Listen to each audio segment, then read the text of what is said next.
6. जिम्मेदारी की भावना। Mother Teresa फरमाती हैं, हर काम परमात्मा का है, हमारा नहीं, इसलिए हमें इसे अच्छी तरह करना चाहिए। एक बार कुछ बुजुर्ग सत्संगी बाहर के किसी देश में घूमने के लिए गए। उन्होंने वहां के लोकल सत्संग घर में सत्संग सुनने का फैसला किया। उस सत्संग घर के एक सेवादार को उन्हें सत्संग में लाने की सेवा दी गई। वह समय से पहले ही उनके पास पहुंच गया। उसने मुस्कुराते हुए कहा, मैं अपनी सेवा में देरी से नहीं पहुंचना चाहता था। बाद में उन बुजुर्गों को पता चला कि वह हमेशा अपनी सेवा में समय से पहले पहुंच जाता है। इन लोगों को सत्संग में लाने के बाद वह किसी दूसरे सेवादार की मदद करने चला गया, लेकिन उसका ध्यान लगातार इन मेहमानों की ओर था। अगर उनमें से किसी को पानी की जरूरत पड़ती तो वह हाथ में पानी का गिलास लेकर खड़ा होता। अगर दूसरे बुजुर्ग पेन ढूंढ रहे होते तो वह बिजली की सी फुर्ती से पेन ले आता। उन बुजुर्ग सत्संगियों ने उस घटना को याद करते हुए बताया कि वे उसकी सेवा देखकर हैरान थे, खासकर इसलिए कि वह सेवादार अभी सिर्फ 22 साल का ही था। जिम्मेदारी से की जाने वाली सेवा की यह एक छोटी सी मिसाल है। जिम्मेदार सेवादार होने के नाते हम अपनी सेवा पर समय से पहुंचते हैं। जब हम कोई सेवा हाथ में लेते हैं तो हम उसे अपनी काबिलियत के मुताबिक समय पर पूरा करने की कोशिश करते हैं। अगर हमारे काम में देरी हो रही हो तो हम इसके बारे में दूसरे सेवादार या अपने इंचार्ज को इत्तला कर देते हैं। अगर हमसे गलती हो जाती है या काम को पूरा करने में कोई दिक्कत आती है तो हम इसे छिपाते नहीं हैं।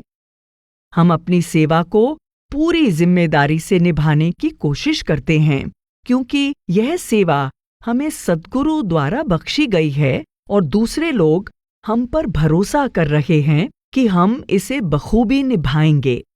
सेवा हम अपने लिए करते हैं, क्योंकि हमें सेवा की जरूरत है। एक जिम्मेदार सेवादार की लगातार निगरानी करने की जरूरत नहीं होती कि वह काम को समय पर और सही ढंग से कर रहा है या नहीं।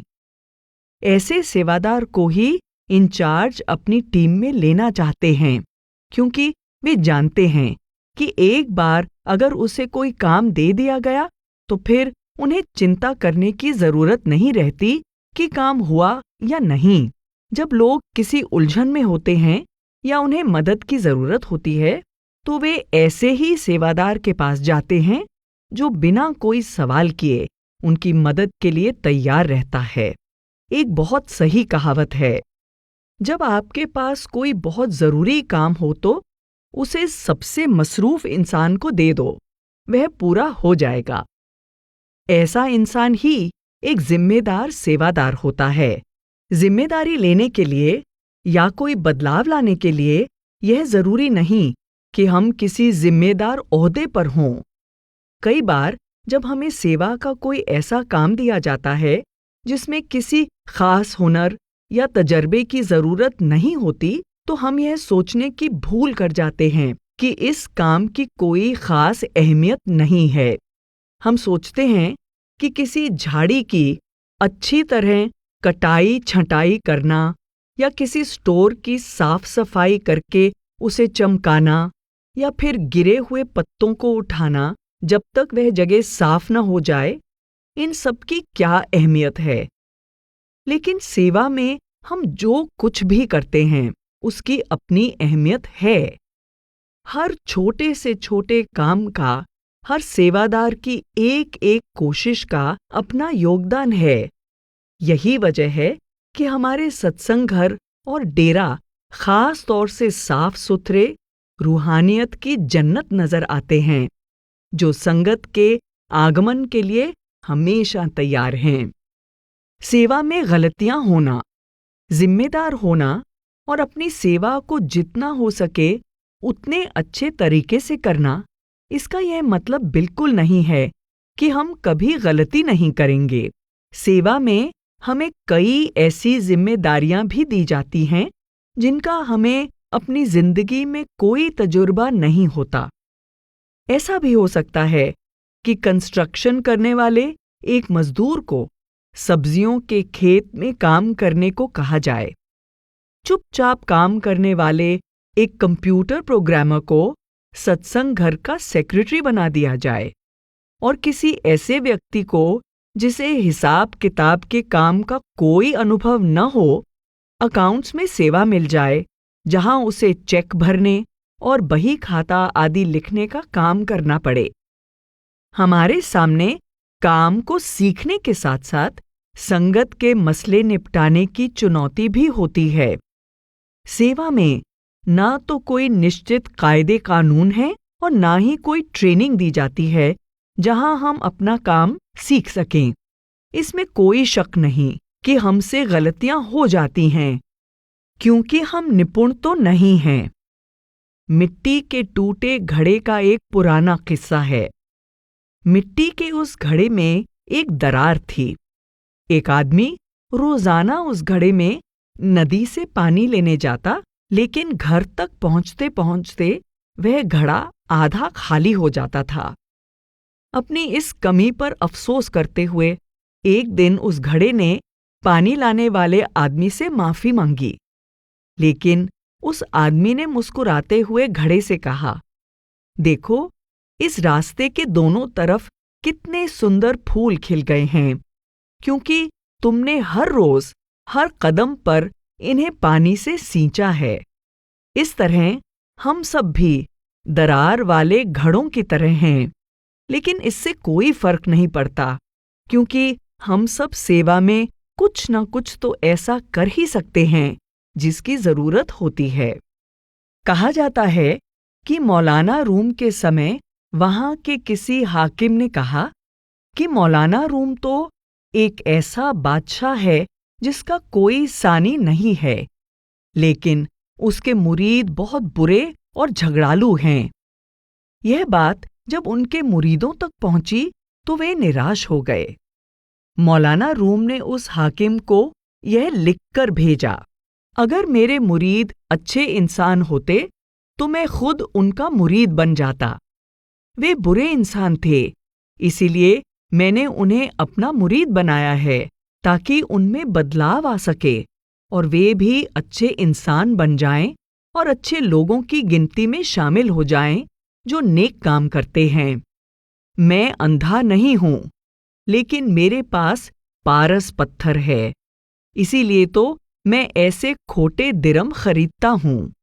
इसी तरह सद्गुरु भी हमारी परख नहीं करते।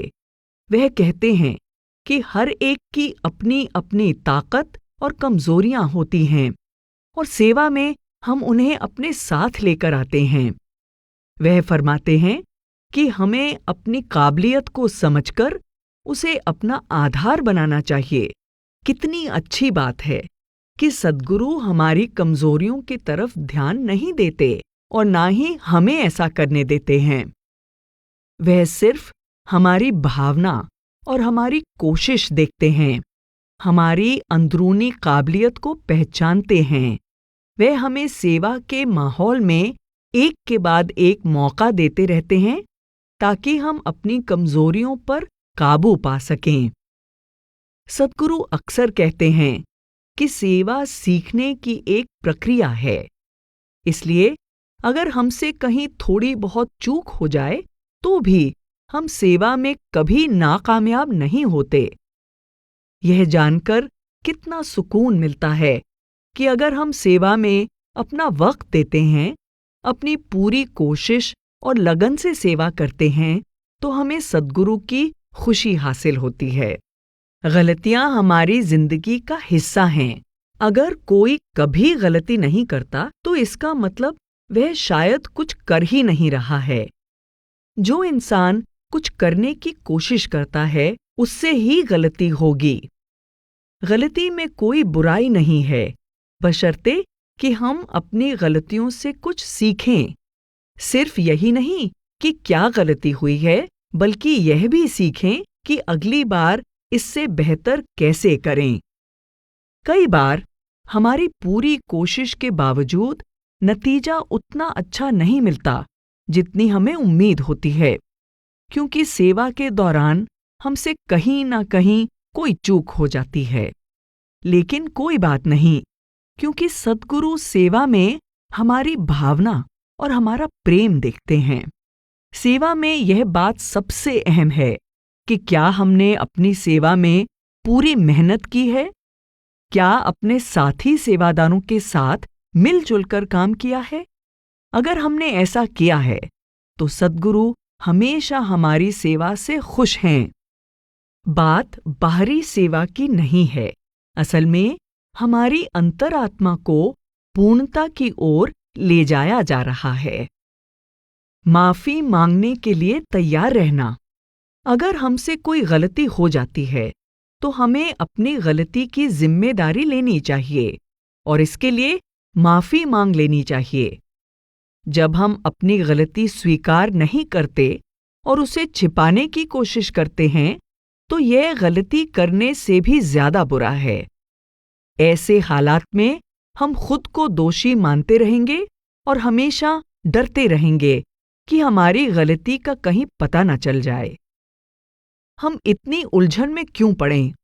संगत और सेवादारों को सिर्फ यह दिखाने के लिए कि हमसे कभी कोई गलती नहीं हो सकती, हम अपने साथी सेवादारों के साथ अपने संबंध को क्यों बिगाड़ें और अपने मन की शांति क्यों खोएं? अपनी गलती मान लेना बहुत आसान है। अगर हम यह मान लेते हैं कि हम हर काम नहीं जानते या हमसे कोई गलती हो गई है, तो इसमें हमारा ही फायदा है।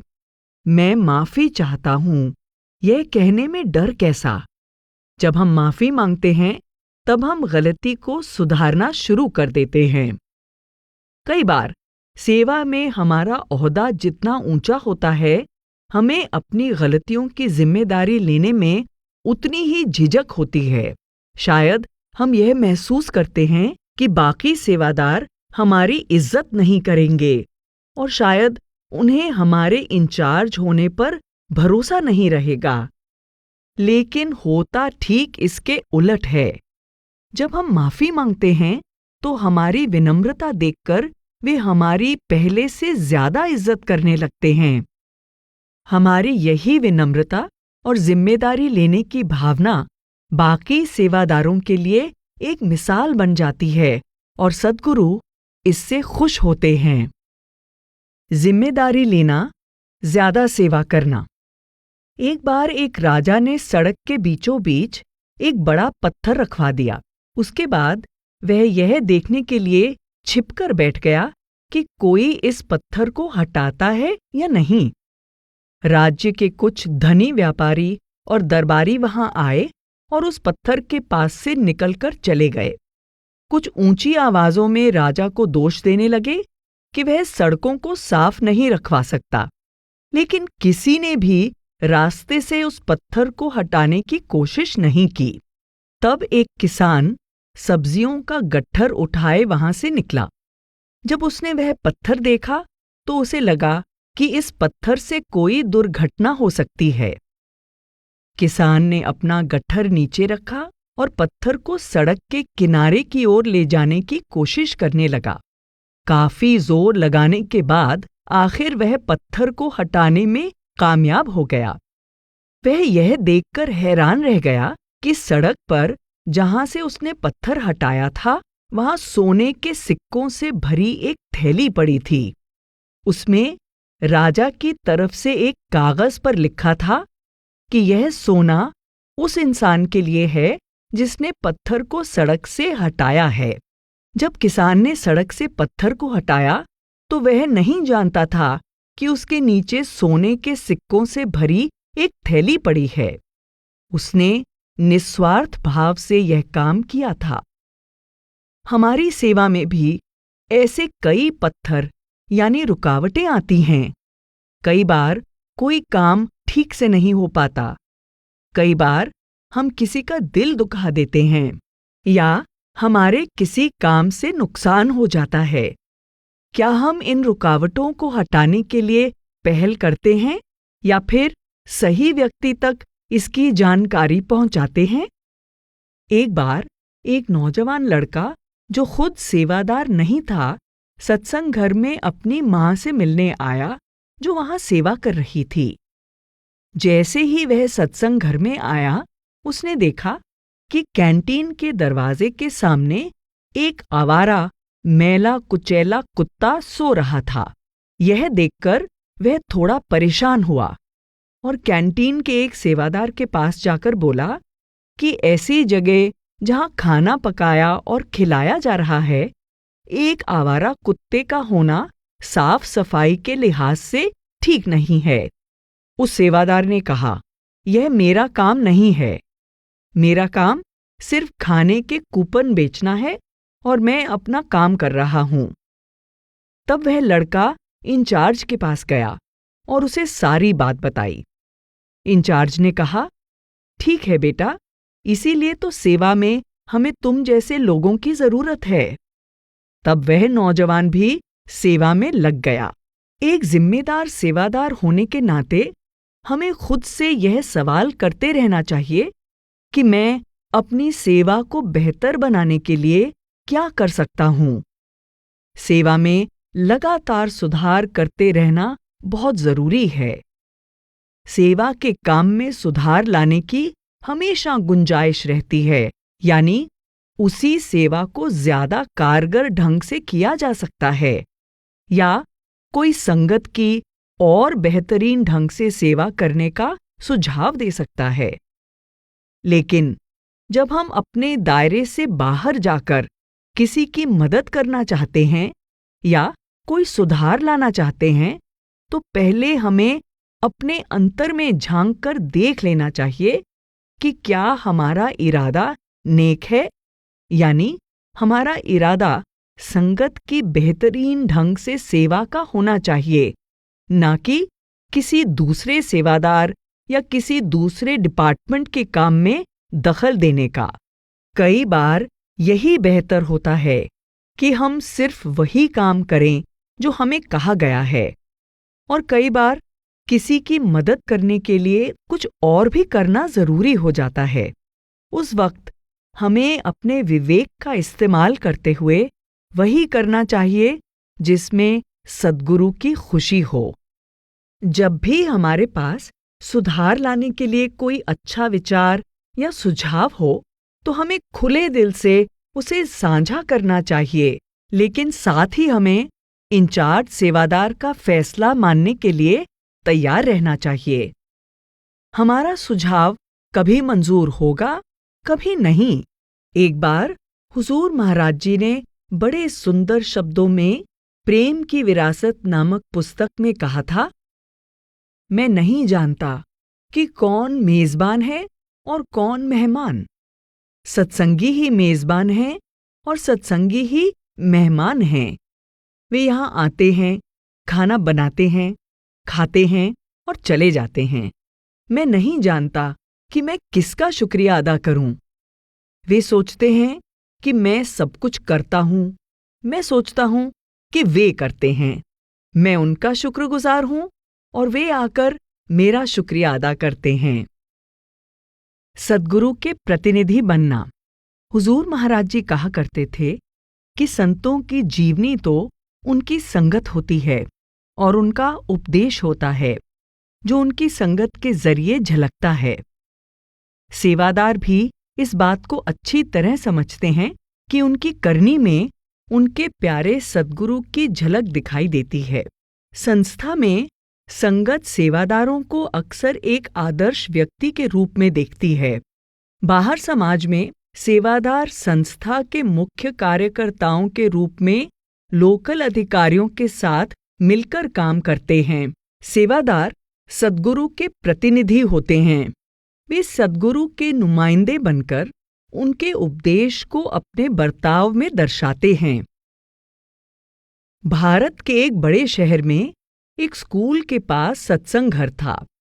एक बार वहां के सेवादार स्कूल के प्रिंसिपल से मिलने के लिए उसके दफ्तर के बाहर इंतजार कर रहे थे।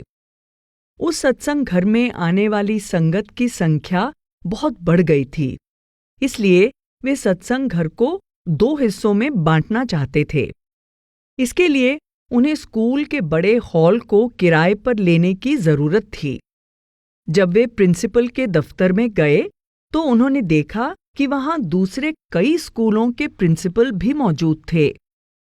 प्रिंसिपल ने इंतजार करवाने के लिए उनसे क्षमा मांगी और बताया कि उनकी मीटिंग कुछ लंबी चलने वाली थी, इसलिए उन्होंने बीच में ही रोकने का फैसला किया और फिर उन्होंने सेवादारों से वहां आने का कारण पूछा। सेवादारों ने उनके स्कूल का हॉल किराए पर लेने की विनती की। मीटिंग में आए एक प्रिंसिपल ने जब उनकी बात सुनी तो उसने उस स्कूल के प्रिंसिपल से आग्रह किया कि वह उनका निवेदन मान लें, क्योंकि उसने भी अपने स्कूल का हॉल राधास्वामी सत्संग को दिया था और उसे कभी कोई परेशानी नहीं हुई। उसने यह भी बताया कि ये लोग बिल्डिंग की बहुत अच्छी तरह देखभाल करते हैं और किराया भी समय पर देते हैं। एक और प्रिंसिपल ने भी यही बात दोहराई, फिर एक और ने भी यही कहा। जिन 3 प्रिंसिपलों ने अपने अपने स्कूल के हॉल सत्संग घरों को किराए पर दे रखे थे, वे तीनों ही उनकी तारीफ कर रहे थे। उनकी इस जानकारी से आश्वस्त होकर वह प्रिंसिपल भी अपने स्कूल का हॉल किराए पर देने के लिए राजी हो गया। मीटिंग के बाद बाहर आने पर सभी सेवादार सद्गुरु की दया मेहर देखकर हैरान थे। प्रिंसिपल के साथ सेवादारों की मीटिंग का ऐसे समय पर होना एक संयोग ही था। वे दूसरे सत्संग घरों के सेवादारों के भी शुक्रगुजार थे, जिन्होंने संस्था की इतनी अच्छी छवि बनाई थी, जिसके कारण आज उनका काम आसान हो गया। मुश्किल हालात में भी सेवादारों द्वारा सब्र बनाए रखना, उनकी ईमानदारी और जिम्मेदारी की भावना ही वे खूबियां हैं जिनके कारण संस्था की शोहरत है। सेवा का सुखद माहौल। जिम्मेदार सेवादार होने का यह मतलब नहीं है कि हम हर वक्त गंभीर बने रहें। अच्छी सेवा वही है जिसमें हंसी मजाक भी चलता रहे और हम सेवा करने के बाद खुशी खुशी वापस लौटें। अक्सर एक मुस्कान ही काफी होती है, क्योंकि एक को देखकर दूसरा भी मुस्कुराने लगता है। इससे माहौल खुशनुमा हो जाता है, खराब मूड भी अच्छा हो जाता है और सेवादारों को एहसास होता है कि उनका स्वागत हो रहा है। एक सेवादारनी ने बताया कि एक बार जब वह डेरा में थी तो लंगर में ईंधन यानी बालन के ढेर में आग लग गई। वह भी आग बुझाने के लिए उन लोगों के साथ सेवा में जुट गई जो एक दूसरे को पानी की बाल्टियां पकड़ा रहे थे। अचानक वहां बाबा जी आ गए और ईंधन के एक ढेर पर खड़े होकर आग बुझाने के लिए हिदायतें देने लगे। आग आसानी से काबू में आ गई। बहुत से लोगों का ध्यान काम से थोड़ा हट गया और वे बाबा जी की ओर देखने लगे। सेवादारनी ने बताया कि उस वक्त उसे यह सोचकर बहुत गुस्सा आ रहा था कि लोगों को आग बुझाने का काम करना चाहिए, पर वे उस पर ध्यान नहीं दे रहे थे। उस दिन शाम को किसी ने बाबा जी से जब आग लगने की इस घटना के बारे में पूछा तो वह हंसने लगे और कहा, यह तो थोड़ी सी सेवा करने और मजा लेने का मौका था। तब उस सेवादारनी की समझ में आया कि उसका ध्यान काम में होने की वजह से वह उस मौके का फायदा नहीं उठा पाई। उसने बाबा जी के वहां होने की खुशी को अनुभव करने का मौका ही गंवा दिया। आग बुझाने का काम बहुत जरूरी था, लेकिन खतरा टल जाने पर और आग के बुझ जाने पर बाबा जी के साथ वक्त बिताने का जो मौका मिला था, सेवादार उसका आनंद लेते रहे। महाराज चरण सिंह जी फरमाते हैं, संतमत को हमें गंभीरता से लेना चाहिए, लेकिन इसका यह मतलब नहीं कि हम जिंदगी में हंसी खुशी के पलों को एकदम अनदेखा कर दें, बल्कि हमें तो और भी सहज महसूस करना चाहिए, क्योंकि हम संतमत पर चल रहे हैं। सेवा करते वक्त लोग कैसे खुशी महसूस नहीं कर सकते। उन्हें तो सद्गुरु की नज़दीकी का एहसास होता है, सत्संगी भाई बहनों का साथ महसूस होता है, फिर तो खुशी का ठिकाना ही नहीं रहता। सद्गुरु खुद इसकी मिसाल हैं। जब गंभीर होने का वक्त होता है तो वे गंभीर होते हैं, लेकिन जब ऐसा माहौल नहीं होता तो वे खुद हंसी मजाक करते हैं और शरारत भरे अंदाज में बातें करते हैं। कई बार हमें कुछ सीख देने के लिए भी वे हंसी मजाक का सहारा लेते हैं। इस तरह सेवा करते हुए हम उनसे खुश रहना सीख सकते हैं। सेवा में अपनी जिम्मेदारी निभाते हुए भी हम सेवा का आनंद ले सकते हैं। महाराज चरण सिंह जी ने फरमाया है, देखो, इंसान के सिवा और कोई जीव नहीं हंसता। मुझे नहीं लगता कि आपने किसी पक्षी, कुत्ते या किसी जानवर को कभी हंसते हुए देखा हो सकता है कि वे मुस्कुरा लें, लेकिन हंसने का हक केवल इंसान को ही है। इस तरह अगर हम इंसान बने रहना चाहते हैं तो हंसी मजाक जरूरी है, ताकि हम सुकून महसूस कर सकें। जिम्मेदार होने और जिम्मेदारी का बोझ उठाने में बहुत फर्क है। जिम्मेदार होना हमारे मन की वह अवस्था है जो हमें अपनी सेवा को पूरी काबिलियत से निभाने में मदद करती है। अगर हम अपनी जिम्मेदारी को बोझ समझकर निभाएंगे तो सेवा से मिलने वाली खुशी महसूस नहीं कर पाएंगे। हमें यह बोझ उठाने की जरूरत नहीं है। अगर हम उन्हें बोझ उठाने दें तो सद्गुरु खुद ही इस बोझ को उठाएंगे। अगर हमें सेवा दी जाए कि रविवार के सत्संग में 2 लाख लोगों के लंगर का प्रबंध करना है, तो हम सिर्फ इतना ही कर सकते हैं कि जिम्मेदारी से अपनी पूरी कोशिश करें। उसके बाद अगर हम अपने आप को सद्गुरु के हवाले कर देते हैं और उनके कारिंदा बनकर काम करते हैं, तो हम समझ जाते हैं कि उन्होंने तो पहले से ही यह जिम्मेदारी अपने कंधों पर उठा रखी है। महाराज चरण सिंह जी ने फरमाया है, अगर आप असल में सब कुछ ही मालिक के हवाले कर देते हैं, फिर आप कुछ भी करें, आपकी कोई जिम्मेदारी नहीं रहती। सेवा खुद के लिए करते हैं। एक राजा की कहानी है जिसने अपने महामंत्री को एक सुंदर महल बनाने के लिए कहा। राजा ने उससे कहा कि वह अपनी मर्जी से इसका नक्शा बनाए और अपनी मर्जी से इस पर खर्च करे। महामंत्री ने महल बनवा दिया। जब काम पूरा हो गया तो वह महल बाहर से देखने में बहुत सुंदर लग रहा था, लेकिन ऐसी जगहों पर जो सामने दिखाई नहीं देती थीं, उसने यह सोचकर थोड़ी लापरवाही कर दी कि यहाँ किसी का ध्यान नहीं जाएगा। जब महल तैयार हो गया तो राजा उसे देखने के लिए आया और उसकी तारीफ की। तब उसने महामंत्री से कहा, यह महल मैंने अपने लिए नहीं, तुम्हारे लिए बनवाया है। तुम्हारी कई सालों की सेवा का इनाम है। यह मेरी ओर से तुम्हारे लिए एक तोहफा है। महामंत्री ने राजा का शुक्राना किया, लेकिन यह तोहफा उसे कड़वा मीठा साबित हुआ। वह मन ही मन पश्चाताप करने लगा।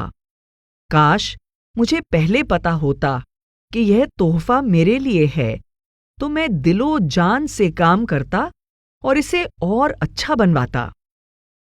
राजा को महल की जरूरत नहीं थी, वह तो इसे तोहफे में देने के लिए बनवा रहा था।